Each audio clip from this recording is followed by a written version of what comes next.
is going to be Newbee with their backs against the wall. They're trying to force out that third game. I'm going to let you go off your couch. Yes. Okay. Yeah. No, I mean, you're free to decide what you want. You should just get out of here. I want to know before the draft starts, how much chance do you feel like Newbee has to crisp it up and get this game in the bag for us at the third game? 35-65. 30-70. Chen's banned. 1090. You're not allowed to look at this. Chen's not banned. I don't know. I think. LGD's I don't know. After they lost that last game and how close they felt like they got and how many mistakes they made, I don't know how confident they feel going into this game and if they're going to make the right adjustments. Because it's possible now that they try to overcompensate for the mistakes they made last game and just end up with a less good draft. LGD, on the other hand, like we talked about, just got away with ridiculous greed, so they probably feel like they have a lot of options as far as the draft goes. I don't know, 30-70 maybe. Why didn't they take Lone Druid for themselves? In Newbee? Yeah. What was the drafting order? It was a 5th pick Lone Druid. Yeah. What was the first phase? Beastmaster, Chen. They 3rd pick Morphling and then 4th pick was... So what did LGD first pick?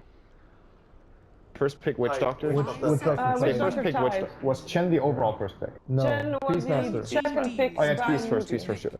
I think they could have. Lone Druid's not like a popular pick for either of these teams. I think if they, I think they already planned on picking the Pugmill last because it wasn't particularly good with any of those heroes. Their heroes, not heavy int. So I think they planned on pushing very early with the Chen and the Beastmaster.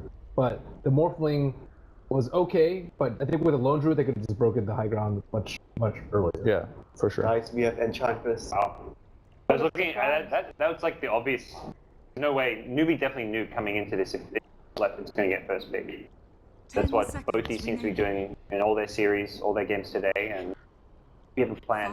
I think Newbee actually have a pretty good shot in game 2. I came in thinking this is a series that I'm confident, like I feel like should go 3 games. They're very evenly matched, and even though Newbee lost game 1, I still think there's at least a 40-45% chance of them here. Oh no, they did this before. All right, guys, we messed up. Let's play IO Tiny. We've seen Enchantresses get bullied by the Tiny. It's good against better heroes. Enchantress. Problem is, in the early laning stage, IO is really weak, and Enchantress can exploit that super hard. Well, you don't normally you do the IO Tiny mid, and then it's like in the 10 to 20 minute stage where the Tiny then can beat the Enchantress. But even running IO Tiny mid, if you play the Enchantress on support, we have an exact copy of the draft of the first game of the day, where IO Tiny was first pick, Earthspirit, Darkseer, first banned by Newbee both. LGD, first pick for passing. And LGD won that one. Against IO Tiny with Enchantress. Against IO Tiny, while LGD had Enchantress, an RTK, they had often RTK. Yeah. Oh yeah, that's that game, yeah.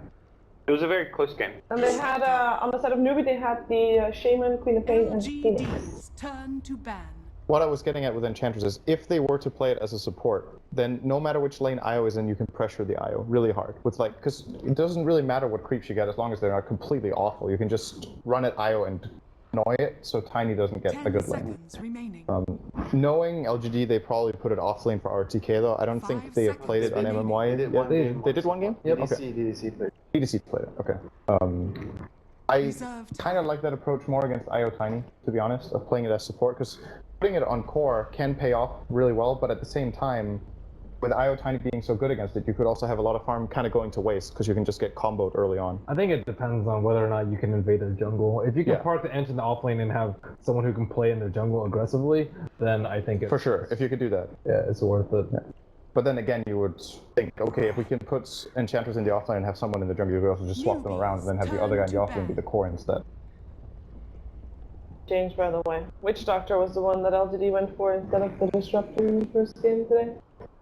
They did have very good success with this Disruptor pick against was it Archon? Or no, Newbee had success with it against Archon when the IO was run by Archon in that game. I'm wondering what prompts this change, why they did just go with Witch Doctor again, if that was their approach last time. I think that would have also been good. I mean, both the heroes do really well, and maybe you could say that Disruptor deals slightly better, because you can click one, or you can choose to static on both of them, whereas what Witch Doctor would do is just drop tasks and try to kill them with your ward. Disruptor has much more options.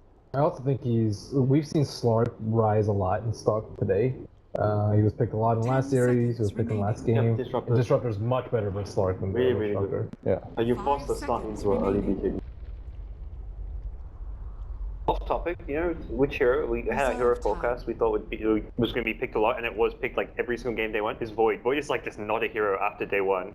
No one has been picking or banning Void. Everyone's just like, I guess Group A kind of showed that Void is kind of a bit shit. A really bad win rate that day. Yeah, I mean, did you see where the team who played it they had like 5 or 6 games straight on Void? Yeah, I think 5.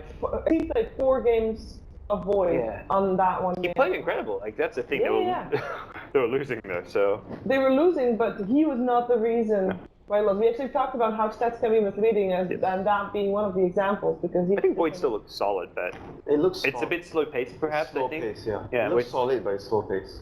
You have to like design your drop around the Void a little bit more. Pick damage for the chrono. If you compare to like maybe Tide or Enchantress offlane or Prophet offlane, you don't really have to design yourself that much around the hero. Like for what you really need to.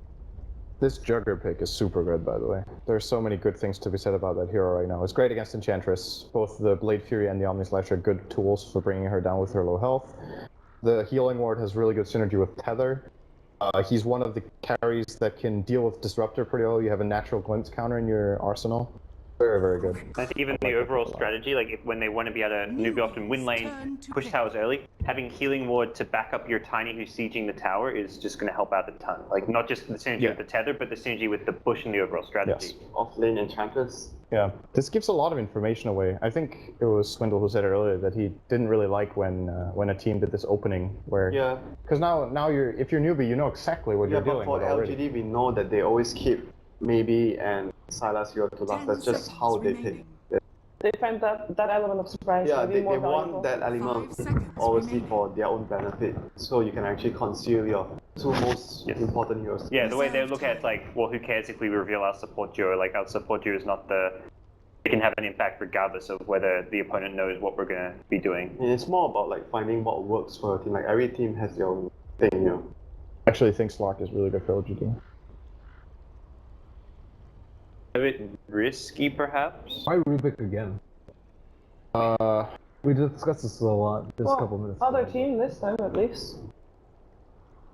And a bit of the same thing Winch mentioned with the jungler having the lift, the creep. But for it's the offlane. This game is their offlane Enchantress, so you're probably not gonna work so much with the Enchantress. Like Disruptor Rubik is just such a It's weak weird support because both duo. of them really weak. don't offer too much damage in terms of gas. If you want to kill a hero, they offer a lot of disable. Like you can live or glimpse, but you don't offer damage output. Yeah, and something Syndra mentioned was like bullying the Io Tiny in lane. Like you can do it with the Enchantress people. Enchantress is off lane. Rubik Disruptor aren't heroes that can really go bully the Io. They're both kind of squishy. If anything, once Tiny has a few levels, he avalanches, toss him to the tower, and dead support. So yeah, the Rubik seems really peculiar. This makes Slark a lot worse, and Slark is like a double-edged sword. The reason I like it is that it's very good at killing Wisp. You just lock it down with Pounce and you kill it off in the backline. Juggernaut can't really Omni-Slash you because you know you have your ult. I think it was Miracle who played Slark earlier today against the Juggernaut, and it was actually really difficult for the Juggernaut to deal with it. Tiny goes both ways though. Like if you go on the Tiny, you risk getting craggy and you just get comboed to death, but at the same time, it's also very good to steal stats from. Blind Pick also blocks some of the other popular LGD carries, like the Morphling line's pretty good against. You've got the Blake Hex, you've got Mana Drain, there goes Slark. But yeah, the line against like a Morphling or a Terrorblade, some of the kind of popular Silo heroes, is just a really good kind of counter pick, so... What are the odds of Slark going mid? And then still picking up Spectre, which they like to pick against Iron. That is It's hard. very unlikely. Okay, It's super hard okay. versus I just want to throw it out there. They could still, if they really wanted, they could still try it for that lone druid again, honestly. But that's only because we've just seen them do it. Like they could be that greedy, because that hero is actually pretty good against. Like again, Io Tiny. It's another one of those matchups where they kind of counter each other out to an extent. But it is an option. It seems that LGD's approach in these games we've seen so far is that they pick the 2 carries. They almost never put maybe on a playmaker. It's way more about him having a farm intensive hero like Sven, Juggernaut, that kind of stuff. But Winter's favorite Io Tiny counter is still in the pool. So that? Yeah. Oh, my favorite. Yeah. Every time you see Ayatani, you're just like, Bristleback, it's the hero. I think me and Ben were just like, it's like, okay. Bristol Okay, is Ben. actually pretty good this game when you look at it. Yeah, I mean, you mentioned you're talking about fighting like carries in general. Like it does fit the bill. It's not like the hard carry per se, but I'm still down with Invoker. yeah, for LGD. Yep. Yeah, How about Newbee? They need an Invoker's offlaner. good. They need an initiating hero that can use the relocate. Boy, let's go. Void with tiny jugger. Yeah. Maybe Nyx. 5th ban profit. Beastmaster? What? Oh, yeah, Beastmaster's still there. Beastmaster and Nyx seem good. I like the Nyx as far as just having that kind of scouting hero that can look around to set up for the relocate game. Manhaben's really good versus Enchantress. I think And I think Nyx is another stun that can go through the Slack Shadow Dance, so you've got a way to kind of control him. And even just initiate on the Slack and set up kills, so... it's pretty difficult to land Impale in Shadow Dance because he has so much move speed and that spell is difficult to land in the first place, but in addition to that, it's just, he's going to get abused in lane, I think. And the off. Nyx is So good. because of that, you want to Iron Talon offlane, I think. If this was Sinnoh's series, like, whoever's playing offlane just needs to get Iron Talon, go jungle. There's nothing you can do against Rubik to do. Well, Sand King. It's kind good. of It fits the build Yeah. for a hero that can gank and initiate, yeah. and you can jungle with him. I think if Newbee want to, I do think it is possible for them to run an aggressive trial lane with the Wisp, actually. It's the LGD lane just seems that weak With that the it is tiny? possible. They could do IO Tiny Lion, they could do IO Jugger Lion and put Tiny Solo mid and just safe lane the Sand King, because then they make sure that Sand King... though, because it's with Lion. If it's another hero, Yeah, it is fairly weak, but you just look at the matchup that they're up against, it's not but very then who strong. do you put against Enchantress? Both the other two heroes are melee heroes. I think Sand King just farms. Just stand in the lane in Sandstorm. It is indeed going to be the Lone Druid as mentioned earlier.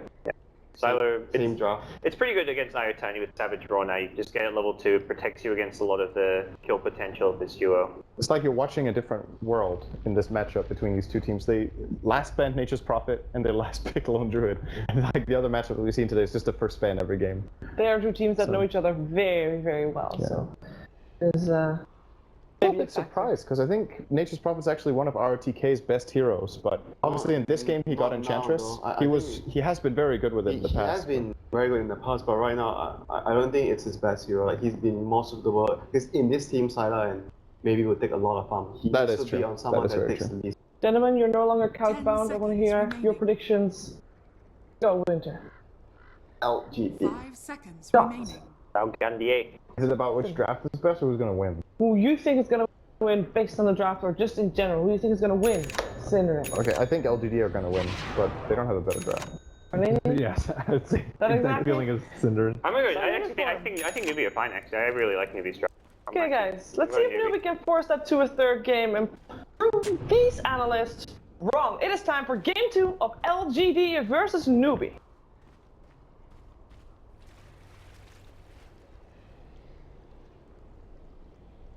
Hey guys, and indeed welcome to Game 2 here. LGD versus Newbee with myself, OD Pixel and Draskell. We're good, we're ready to go. And some similarities here from Game 1 in terms of draft, and things a little bit different. And the final pick there from Newbee, the two-lay Sand King coming out this game, man. Hero that we haven't really seen, so I'm definitely looking forward to it. Curious to see what it's going to be able to get out of this laning phase. There are a couple of things though to worry about, I think, on the side of LGD if you be, and mainly that's having Rubik is really nice against Sand King. It's an instantaneous stun that you can steal. In reality, MMY is going to have like field day of being able to take spells in this game. He can steal like Epicenter, he can steal Finger, getting Omni Slash. We've seen how effective this guy's Rubik can be, so I have very high hopes for him in this game. I do agree with the panel though, and you as well. I like Newbee's draft quite a bit, but LGD, they just... Is maybe going to go for this, because he could get cliffed. You can't really get He cliffed. wins. Yeah, already. I mean, Yeah, he's a freaking... well, I mean, it's not blocked anyway. Like, there's a tree path, he can just walk out. That's true. Yeah, yeah. Yeah, it's on. Wait. It's on both.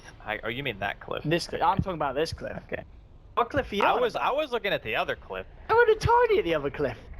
There's a tiny in the middle of the river. Oh, you're talking about that cliff? I don't know. Cliffs are everywhere. You're talking about that cliff, The right cliff. The- that cliff. but it wasn't the right cliff. Could have been It would left. have been the wrong cliff. It was definitely left. Wow. like some other people. But anyway, here we go. Game 2. Mid lane at the moment. So the matchup, we've got Tiny against Sylar's Lone Druid. Of course, Sylar once again on the LD. We saw him have a really good performance in game 1. In terms of the farm, he found the space, got a decent time on his Radiance. The Midas was pre-6-minute Midas. And off the back of that, they then went forward to obviously win the game. It did take him a fair while. It was about a 58-minute victory. NewB did show us with that draft. But talking about differences, their drafts were very different this game. NewB, they're not going for any of that kind of push down the lanes, we're on a timer. They got a little bit more late game potential here with the Jug and the Tiny Eye for sure. Yeah, it's very true. It's a different dynamic lineup. I also think that their lineup in the first game was really good. Kind of surprised that LGD were able to get away with the sheer amount of greed that they actually had there, but the new draft, the new game, I think that NewB and LGD's drafts are actually relatively close, in my opinion. I think that a lot of it's just going to be dependent on, you know, what the Sand King can get. We were talking about it earlier. Can he get a decent timing on his Blink Dagger? Can Jatule make some big plays here in this match? RTK at the moment, giving House some on the top lane. He's going to come prancing into the jungle lane. He's there on the Eye and still have this tri lane here. The question is it going to be enough to deal with the Enchantress, or do you see RTK getting away with quite a bit up here? It's a little bit tricky. I mean, these supports are a little bit reliant on being able to right-click to be able to deal damage in the early stage. That's just how it works. You can see DDC dealing a little bit of damage here to the Sand King, but with a creep, I think that it's very difficult for just one support to really be able to do anything against RTK. I think Chuan and Lei have to pretty much be next to each other if they want to try to contest this, and looks like RTK doesn't really have any intention of laning, as he does trying to pressure the middle lane. Just really keeping him on his toes at the moment on this Tiny.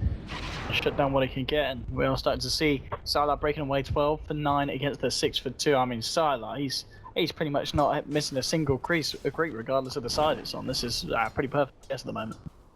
Yeah, I think they're giving a lot more space to the Sand King than even trying to help out mid right now for NewB, as they will rotate over the Wisp eventually. But I think for the laning phase, LGD are going to have a slight advantage just because Sand King is known as kind of a greedy pick, especially considering the fact that he needs a decent amount of farm and levels before you're really going to be able to do much of anything. Like the best case scenario is LGD are tower diving, you TP in and get a burrow strike onto somebody and maybe an epi for a counter kill before that Blink Dagger actually becomes available. And who knows how long that's going to be. Like how active are NewB going to be about stacking the jungle and trying to give him an opportunity to get himself in the game through that avenue, especially with RTK walking around trying to take creeps for himself, so. On top lane, Hex on RTK. They're going to move in with the Blade Fury. The stun clip at him, and the Blade Fury's magical damage will be enough. The heal is going to be enough to counteract that, and that's going to be your first put on the board there for How on his Jug. Nomai was making his way up there, but not there in time to save RTK. Yeah, it's a really nice pick off there. A lane that is actually one of the few that have enough burst damage or the damage over time to actually be able to kill, as a lot of the Enchantress players have been favoring getting Enchant and then Untouchable over getting the Nature's Attendance. This is one of the first games actually that we've seen where sometimes even at level 2 people go stats but like double Enchant. You know, there's a lot of different builds, but RTK is opted to get 1 point here. Just gonna see a stun here in middle lane, just a little bit of harassment. Everyone. You gotta be careful because MMY is there. We'll see if MMY can set anything up. He's looking for the IO, bringing him back straight away with the root. Sylar allowing him to find that kill, and just upgraded in time. It looked as if it touched at the same time, but Sylar, he doesn't care for the courier, he cares for the blood of the Tiny. Double kill for your Lone Druid in the mid lane. Some beautiful roots, and Sylar already was having an absolute A game in the mid lane. 23 to 11 in terms of last hits and denies, and 2 kills on the board. It's going to be another ridiculous timing on the Midas in the mid lane. This is another phenomenal start coming in from LGD, and even getting a little bit of pressure on the tower. I don't think they'll be able to get the kill, but damage is damage at this stage in the game. I will say that it's good that the courier didn't die, but double kill I think makes up for it if you're LGD. With RTK here, they are going to be able to do a significant bit. That's going to force out the fort. But I'm excited to see if Sylar can beat his timing. I believe the first game, the timing on the Midas was 5 minutes and 46 seconds. Gonna have a bit of pressure applied to him here. He does have his friends around, but at the same time NewB. They've got Mood, Sule and Lei. We'll back up LGD. Sylar 450 away from that recipe. But it looks like it's not going to be as fast as game 1, but still going to be a pretty incredible timing there for the man. Top lane, How and Chua.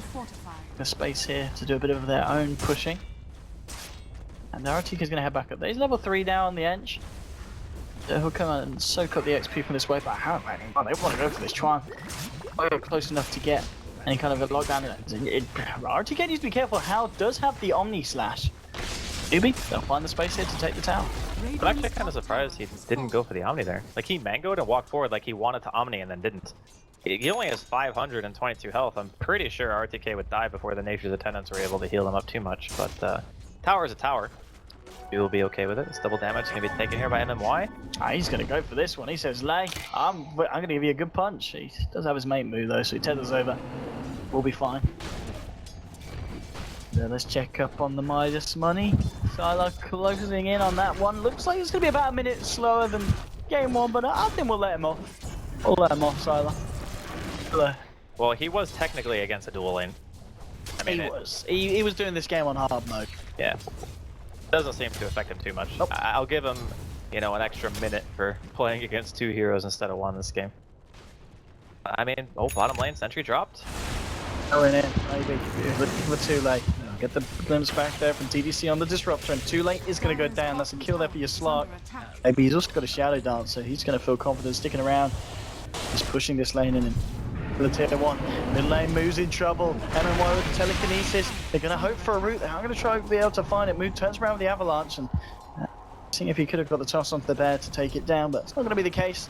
They're saving his life, but they're unable to find the kill.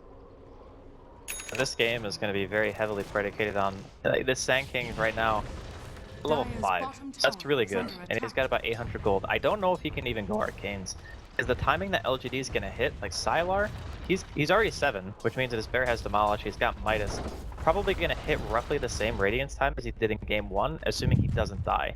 Considering how heavily LGD are pressuring mid too, like they smoke up right now. This is a 3-man gank on mid. So much pressure on this Tiny. They do not want Mood to get ahead, and Mood starts to move away. Can they get close up to telekinesis? That's going to be fine. Mood gets up to the high ground.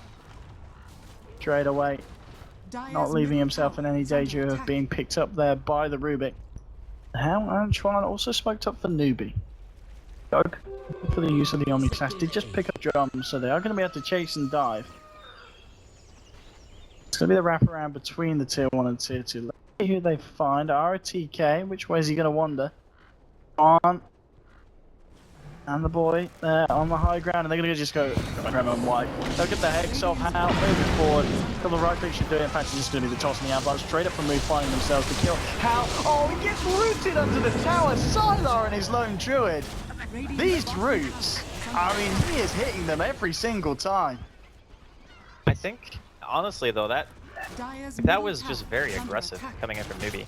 I understand the fact that Hal probably didn't expect to die. Like, that part makes sense to me. You know, I got Spin, I got Omni and TP. I can probably get myself out of the situation, even if I go for a kill, but they knew that there was no Enchantress top, so there had to be a fast reaction from at least one hero, and obviously people are going to be carrying TPs on top of that.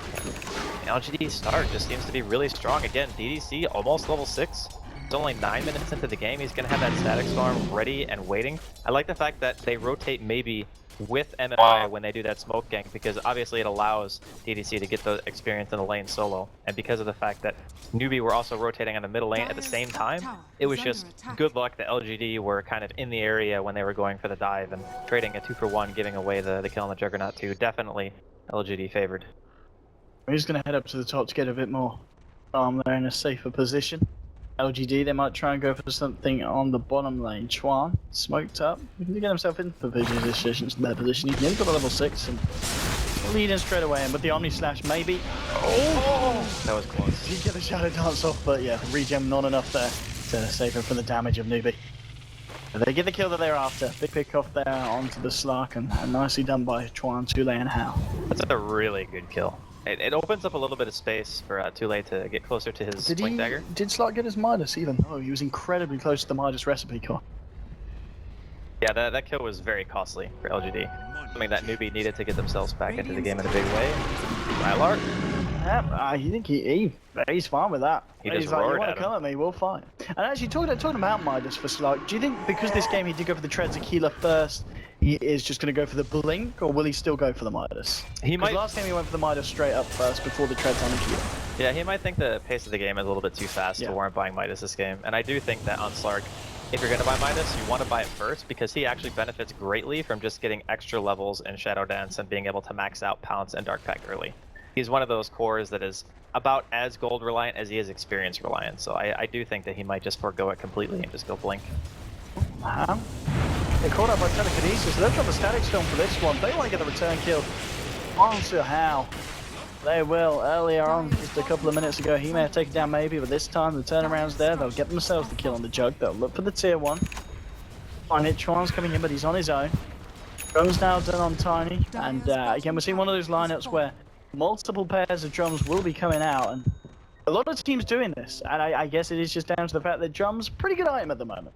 I think it's just because the pace of the game has actually become so fast that there aren't really a lot of items that you can buy for the same amount of money that offer the same statistic value as drums do.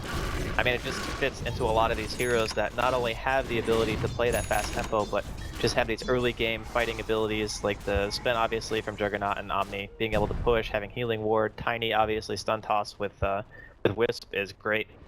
And I think as soon as the Wisp hits 6, that's going to be Newbee's time really to strike here. And we haven't really talked much about it because we've been focusing a lot on the good things that have been going for LGD, but the fact that, I mean, Lei, he's got his urn, he doesn't have boots yet, but get 6, they can actually start trying to do stuff because Disruptor, even though he's good against IO Tiny, he's still very squishy. Find openings and you can get that jump. Very easily see Newbee making their way back into this game. And especially with the fact that Two-Lace just picked up his blink on the Sand King. Yeah, this is really big. Really strong timing. I mean, they can smoke up with the blink Sand King and like any other hero, and it should result in a kill. Maybe does he? It looks like he is going straight for that blink as we thought he would be.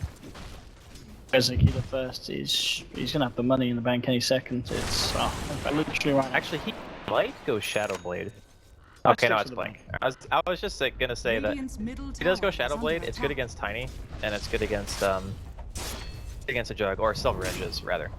The upgrade for it. It gives you a little bit of health, damage, and attack speed, but because of the fact that they have Lone Druid on their team, it's just a really nice item for synergy because you have no catch really until you have a blink on one hero. Slark is a great blink carrier in this game because you just pop ulti and pretty safe in most cases. I guess a well-placed epicenter and a stun could potentially kill you though. Gonna smoke up now from the side of LGD. They want to reveal this blink dagger with a pick off. Arn's still hiding in his favorite position. Bottom lane, How TPing in. No, he's there. DDC with the static storm. If they can get a lead in, ideally with MMY's telekinesis, they should be able to find this. And How again coming incredibly close, and they'll just walk in. Telekinesis and How. Maybe he's gone, so they're going to send some heroes in retaliation. Moo coming in, gets relocated forward. They'll get themselves one. The second one there, thanks to Chuan with the finger, but maybe still alive. And they clear up 3 heroes there from the side of NewB, and Slark, he's still sitting at full health. Very hard to focus down Slark in these team fights if the Sand King's not there. I think that's part of the reason why they wanted to pick the hero. They know that LGD are going to be 5-manning, and because of the fact that he has such an early blink, I feel like going high ground is still going to be a little bit difficult for them. And just having the ability to deal damage through Shadow Dance, whereas before they didn't have a lot of AoE targeted skills, like it was pretty much just Avalanche, Lion Stun, and Blade Fury, which aren't like amazing by any stretch, considering the fact that maybe you can just pop Dark Pact and get rid of most of the disables. I think it was a nice addition, but it does end up being kind of a bit greedy as LGD walk away with that tier 2. So the first relocate, not super successful for NewBee, but I wouldn't say that that's like game changing or anything. This is still the pace that LGD are looking to play, and they're going to continue to push too, considering the fact that that Lone Druid is going to be getting closer and closer to that relic. We're also going to see Chuan drop here. He's gone, and that was a good timing as well for LGD because Chuan, he was of course saving up for the blink dagger. It's going to be a few hundred gold back off, away from his target. So, sign up How with the phasing drums. He can run away any time that he wants. How's the Radiance doing on the bear? He's a relic in, and he's about 1,000 away. Okay, it's going to be. I can't remember what time he got the Radiance in the first game, but it was prior to 20 minutes for sure. Yeah, it's going to be very fast. Timing. But he doesn't have boots on the bear either, so it's a little bit skewed. I think he had boots in the previous game when he had it. But tier 1 going the way of LGD. It's kind of like what Cinder was saying on the couch actually during the post-game analysis for game 1. it was kind of like LGD got away with a really greedy draft in game 1. They picked a draft this game that had more fighting potential than their previous one, where they were relying heavily on MMY's Bounty Hunter to kind of carry them through the early game.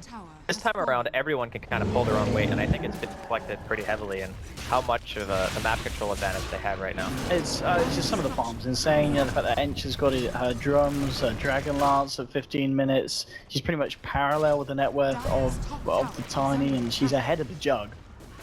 In fact, what's the overall difference looking like between the two teams? It's 7,500, so pretty sizable lead for LGD at the moment. Link into like getting the start to DDC, has to be fought as well. Goes with the Omni Stash, but the Standing Storm does get laid down. It's going to trap Moo in there. Maybe he's just going to start punching away at them. They'll take down the IO, they'll find the Tiny as well. And now with the Impetus chasing down onto How incredibly low, just gets down with Edge Epicenter. Too late, jumping back in. The stun, the Earth Spike, they catch out too. RTK still alive. He gets fingered in the backside by Chuan. He's down. Starlight TP's himself out of there, so NewBee able to find something in return. They keep How alive, and that was a fight that they did need, but the issue being that they do still not kill the Slark, and maybe walks out of that fight with 3k gold in his bank. And that Slark barely lived. I mean, he was probably like 1 auto attack from death. And the other thing too to note here for this team fight is NewBee did end up expending a buyback on Moo. I think that maybe he underestimated the amount of damage that Epicenter was going to do, or he just felt like that fight was extremely important for them to win. But buyback did waste a little bit of money here, and because of the fact that he spent the money on buyback, he also buys a point booster, so he's not going to go the route of Blink. Pretty much just going to let relocate and double Blink on the Sand King and the Lion respectively, which Chuan picked up right after that team fight too. They're going to let that be pretty much the mode of initiation and just use relocate to kind of follow up the jump, which I think puts LGD in a very precarious situation because now their initiation is nuts. Any point, if Epicenter's off cooldown, relocates off cooldown, fingers off cooldown, any of those abilities, they can go. Maybe. That's if they've got the stun lock here. With Tiny coming in with the avalanche. What's there? That was so nicely done, actually. Incredibly close, but do get it. And that's a nice bit of gold there. Yep. Tiny's going to take that. That will indeed help him towards that Axe leg. He's going to be offered up to the gods there with a relocate back. LGD, they were on point. They were ready and waiting. And, okay, Rupik, he's got relocate for himself there. Not the most useful of skills on its own. Well, you can relocate and do what he's doing now, which is just do a little bit of deep pushing, you know? I guess so. Casually visit top lane, and then back to where you were. There are worse spells to steal, I think.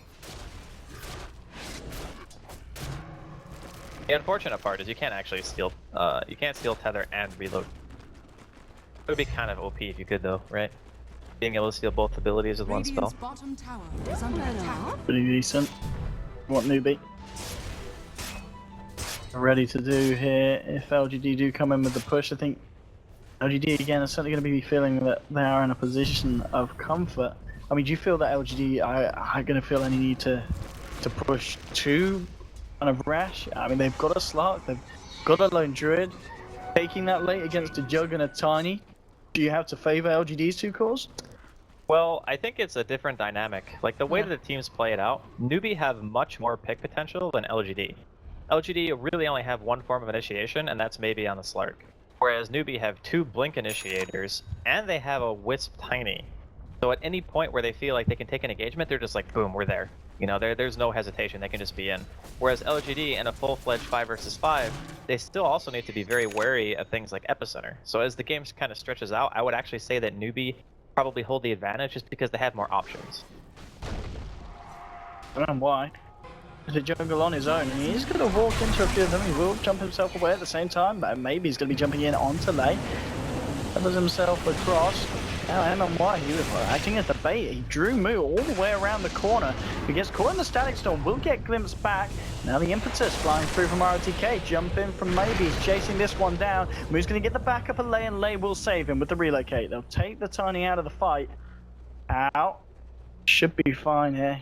Has got a TP. Has Blade here in the Omni Slash. Looks like NewBee will be able to get themselves out of this one. In fact, Lay. They weren't even hanging around for the IO killers. He's able to tether across to Chuan, and NewBee lose nothing off the back of that. There's a couple of ultimates advantage, but nothing really too big either way. Like Epicenter's still up, relocate's not that long of a cooldown, Shadow Dance is pretty much the same thing. So they need to be really careful though, they can't corrupt too much. Around. Boulay. He's got the 2 points in epicenter. He could try and look for something big with the Ether Lens as well. It's going to do a lot at this point of the game. And oh, in fact, he just jumped straight in with the bow strike. Looking for MMY. Moo trying to get himself closer with the kinetic field. The savage roar from Sylar, sending Newbee packing.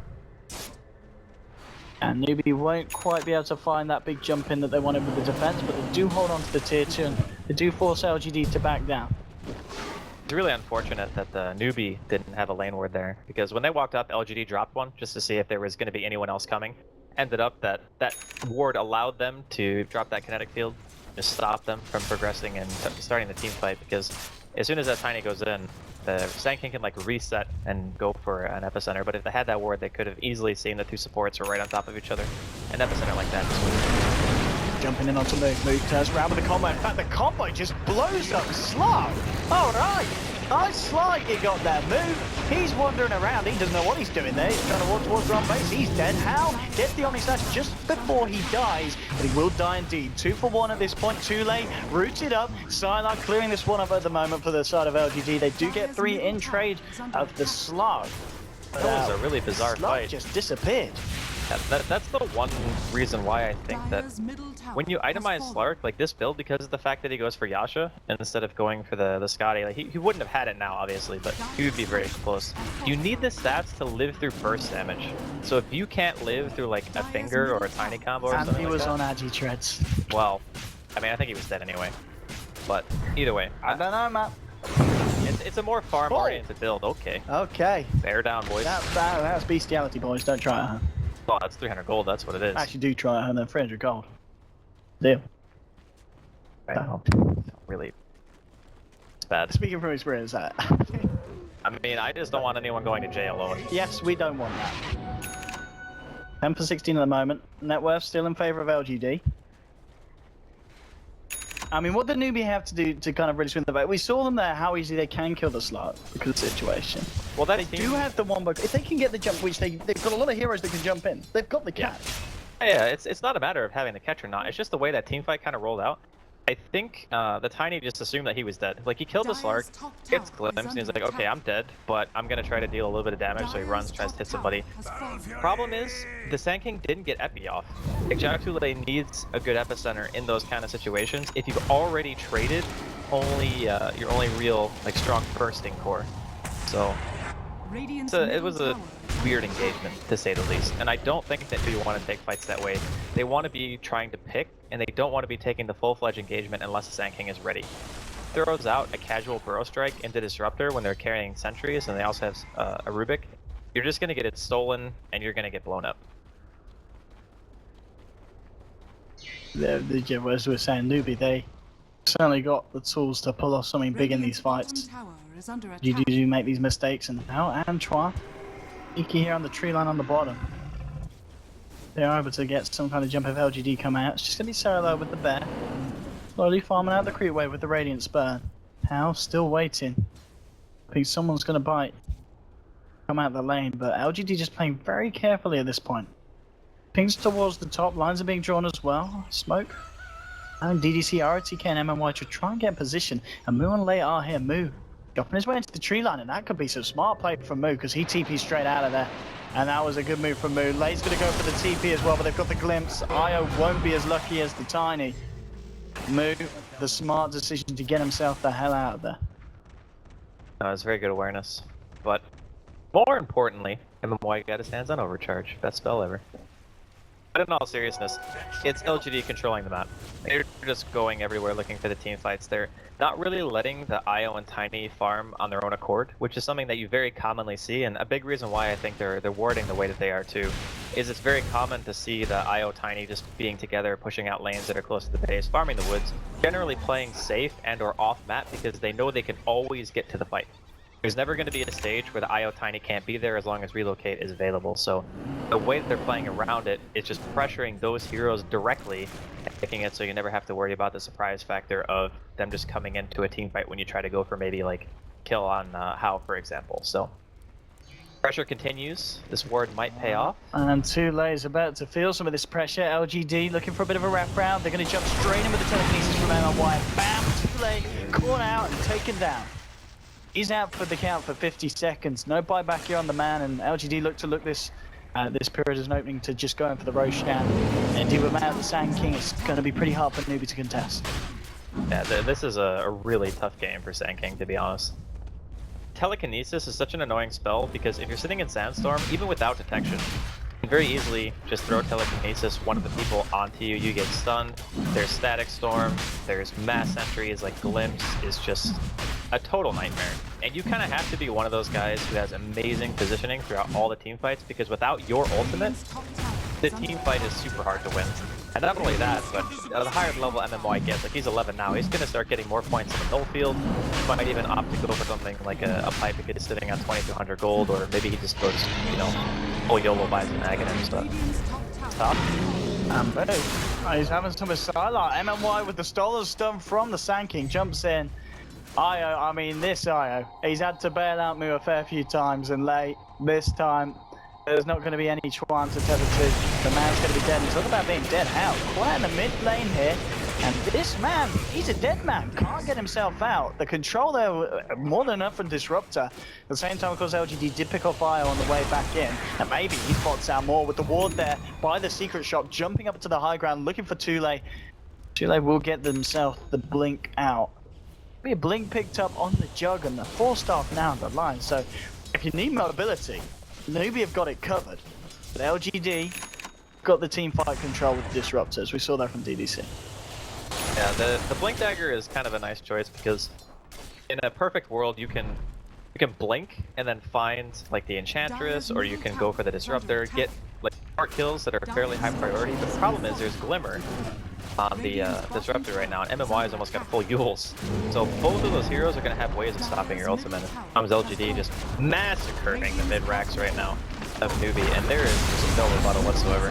Stunning finger onto maybe it's not enough burst, but he stays alive. Too late, did jump in there with the epicenter. It's not quite enough damage though. They're all still alive on the side of LGD, and it's going to be 2 dead on NewBee. How? Moving forward with the Blade Fury, trying to find MMY. The kinetic gets knocked down. No! MMY steals the Blade Fury! Oh, he's going to do himself, but no, he still goes down to the Omni Slash. It's 2 for 1 at this point, maybe. Clearing up on the backlines, Moo jumping in with a combo, looking for Sylar. Is it enough damage? No! Sylar's going to be able to walk it off. RTK throwing the impetus into the face of Tiny. It's an ultra kill for maybe as he's just cleaning up this fight. And an incredibly painful one there for NewBee. There's only buyback available on Moo's Tiny.